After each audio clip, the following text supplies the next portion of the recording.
What's going on, everybody? Harrison Graham here with another episode of For Verts. Got to dive more into this Caleb Williams report that dropped yesterday. Now, a lot of you guys know that I cover the Bears here at Chat Sports as well, so we've hammered a lot of this home on Chicago Bears now, so I know some of you guys have seen this, but a couple new angles today. Going to tie in Ben Johnson's response on the herd as well. So just a lot to get into when it comes to this report. And if you haven't seen the report, it's basically leading up to the draft, there was heavy concerns from him and his camp, especially his dad, about coming to Chicago. We'll get into all of it here coming up in just a moment. But listen, for Verts, the reason I launched this project is, I cover the Bears and I'm a Bears fan, but I'm a huge NFL fan, a huge football fan, a college football fan. And if you want to help us get to 10,000 subscribers, we're so close. I would appreciate the love and support. Help us get there today. Okay, let's just hit the cliff notes. I'm not going to hit all the quotes again. If you haven't seen the story by now, either go check out my video on my Bears channel or go Google Seth Wickersham, Caleb Williams. It'll pop up. Number one, Caleb and his camp, and his dad especially, had concerns about the QB history in Chicago. Rightfully so, especially when it comes to drafting and developing quarterbacks. Didn't work out with Justin Fields. Didn't work out with Mitch Trubisky. Didn't work out with numerous other guys throughout their history. When you think about teams in the NFL, you think of, okay, just name a random team. Buffalo Bills, okay, Josh Allen. Obviously, Jim Kelly. Chargers, Phillip Rivers, Justin Herbert, Dan Fouts. Bears, Jay Cutler, Sid Luckman. I guess what's his a couple other guys. I'm completely drawing a blank. Jim McMahon. He won a Super Bowl, but the points were valid. The points were valid from his camp on that one of being hesitant to go there. Number two, he did not believe in Shane Waldron. He said, I don't know if I can do it with Waldron, talking to people in his camp. So clearly a bizarre hire by the Bears in Shane Waldron with the offensive coordinator, and we saw that play out last year. Waldron was fired midseason, and by the way, Eberflus you could probably throw into there as well. He was fired a couple of weeks later. Number three, this was new information. Some of this we heard whispers about. Some of this we did not. He loved Kevin O'Connell and the idea of playing for Minnesota. He even told his dad, like, hey, I got to play in Minnesota. I got to play for this guy. And his dad was like, sweet, let's do it. But they pursued a lot of avenues, which you get to hear about, just mostly avoiding Chicago, but also could they get him to Minnesota, but a divisional trade was never going to happen. Bears GM Ryan Poles told Caleb straight up, I don't know what the tone was, but hey, like, you're our guy. We're going to draft you. Like, that's not going to happen. I don't know if his camp told the Bears, trade me to Minnesota. I don't think that happened, but I think they were trying to find ways of, could this be a possibility? And in the end, and I think for Bears fans specifically, this is what matters most, after he took his draft visit at Hallis Hall to Chicago, Caleb was in. He told his dad, I can make it work here. The direct quote was, I can do it for this team. I'm going to the Bears. That is what he told his father. So tumultuous, right? And this report, which is kind of a press release for Wickersham's book that's coming out in September, also details the tumultuous season in which Caleb Williams didn't have guidance a lot of the time when watching film. I think when you look back at the 2024 Chicago Bears, it's some of the worst coaching in the history of the sport. I really do believe that. But obviously, Bears fans, some are going to be concerned by this. People on the outside, of being a Bears fan in that circle are probably seeing this like, whoa, this is wild. And it kind of is, but it kind of is not because of where things sit currently, because I think this does matter a lot. Caleb Williams in April on Ben Johnson, he said, being able to be in this position, being able to have the first year the way I did, ups and downs, and to be able to come in here and be as confident as I was last year or possibly even more, and to be able to get here with the group that we have, I really can't wait to get to work with these guys. Him pushing me is key. I know that. He knows that. I can't wait and to be able to help me learn more about ball because he's super smart and super sharp. I mean, if you remember, Caleb hopped on the Amon-Ra and Equidemia St. Brown brothers podcast, and was kind of, this was before they hired Johnson, was like, yeah, I'd love to have your boy be our coach.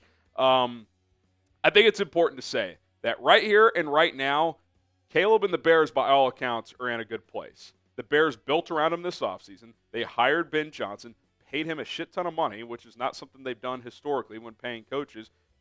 Rebuilt the offensive line led by Joe Thuney, drafted Colston, Loveland. So, yes, the first year, they absolutely did a terrible job with him, with the coaching and all that stuff. Everybody knew they should have got rid of Matt Eberflus. They didn't. Like many quarterbacks before, they failed him through year one. But I think moving forward, the infrastructure that's in place, the talent, Ben Johnson as a play caller, we'll see how he is as a head coach, but we know he knows offense. They've actually, we got to give the Bears credit here. They have done a lot to build around him. So I don't think this is some catching the Bears off guard. I think they probably knew this was coming. A lot of this reporting was before the draft, but the book comes out when the book comes out. So that's just how it goes. And listen, here's the reality if you're Caleb Williams moving forward. A headline that releases in a social media world that we exist, Caleb tried to avoid the Bears. That's what the headline was. It's going to create a lot of negative attention. People on the outside, even some Bears fans, are just going to see that headline and run with it. Yeah, this guy didn't want to be here. He's a diva. His dad, this and that. And look, I do think his dad is a bit of a helicopter dad. I'm not going to tell another parent how to parent. I have no problem with a parent wanting to put their kid in the best position to succeed. I do think Carl probably explored some avenues that were a little out there. Yeah, we'll just go play in the UFL, then become a free agent. It's yeah, I'll call that bluff. But listen, in the end, this is going to come down to what happens moving forward, right? And we'll get to those two avenues here in a little bit. But I do want to get to Ben Johnson as well. And whether this was calculated by the Bears or just random happened to line up or not, who knows? Ben Johnson was on Colin Cowherd's show yesterday. Big platform, big opportunity. Put your head coach in front of a camera and get asked about this situation and address it. And I thought he did an excellent job of basically, not overhyping his quarterback, but saying, listen, my interactions with him have been positive. He is a hell of a talent. He used the phrase, he is very proud to be a Chicago Bear. He said there is a chance for greatness. And I like how he used a chance for greatness, not just straight up, he's going to be great. It's hey, there's work that needs to be put in, but the talent is on display, and he's putting in that work right now.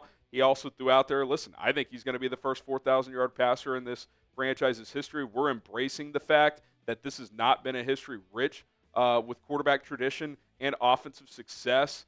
Caleb, along with myself, are here to change that. So I think the Bears have the right people in place, maybe for the first time ever, when it comes to trying to have a good offense. And listen, the Bears have done right by Caleb this offseason. I don't think they would have gone to the lengths they did this offseason to try and make this work if they just thought he was a diva and this was an untenable situation. So, there's going to be narratives out there. There's going to be a lot of thoughts. And look, ultimately time will tell. And this is going to go one of two ways. It's pretty obvious what happens moving forward. Avenue number one is that this ends up not really being a big deal. Caleb and Ben will build something special, or at least good, and they'll hit the ground running, and it'll work because he's a talented offensive mind, and Caleb's a talented quarterback, and they have a lot of talented pieces around him. So that's avenue number one. Or avenue number two, if Caleb doesn't reach his potential, if it's up and down, and, if he has bad body language or is poor with the media, which that wasn't really the case last year. I thought he handled everything really well. If he fails, he's going to take a lot of heat, which is the case regardless, being a number one pick quarterback. You're going to take a lot of heat if you fail, but I think he'll take a little extra, right? People will turn on him and say, yeah, he never wanted to be a Bear anyway, this and that. And listen, that's part of the deal. That's how it works. When you make millions of dollars, this story drops, and you don't live up to your potential, and you're the quarterback, you're the face of the team. If he doesn't work out, he's going to take a lot of heat. And probably rightfully so. Not because the story, I think it's a little out of context, especially when people just read the headline and run with it. But the reality is he had major reservations about the Bears, and he probably would have rather gone somewhere else, at least initially. So if he doesn't work out, people will hold on to that because that's the world we live in, right, in social media. So I think it's going to work. I just think he's too talented, and Ben Johnson knows what he's doing too much when it comes to offensive football for it not to work. But the Bears' history would suggest that it's more likely not to work. So I'm fascinated to see how it plays out, both from I'm a Bears content creator and have become a Bears fan, and also from just a national standpoint too. Like, this is going to be fascinating moving forward. The NFL schedule makers have leaned into the Bears, primetime Monday night, week 1. So it's going to be very, very interesting to watch. But I'm buying my stock in this Caleb Williams and Chicago Bears situation. Will Caleb Williams work in Chicago? Type Y for yes, he will, or type N for no, he will not. All right, that's going to do it for this episode of For Verts. Help us out. Let's get to 10,000 subscribers. And if you are a Bears fan seeing this channel for the first time and don't know about my other channel, Bears Now by Chat Sports, if you search that up, you can find daily and free Bears content over there. So subscribe here, subscribe there. I'd greatly appreciate it. We'll see you guys soon.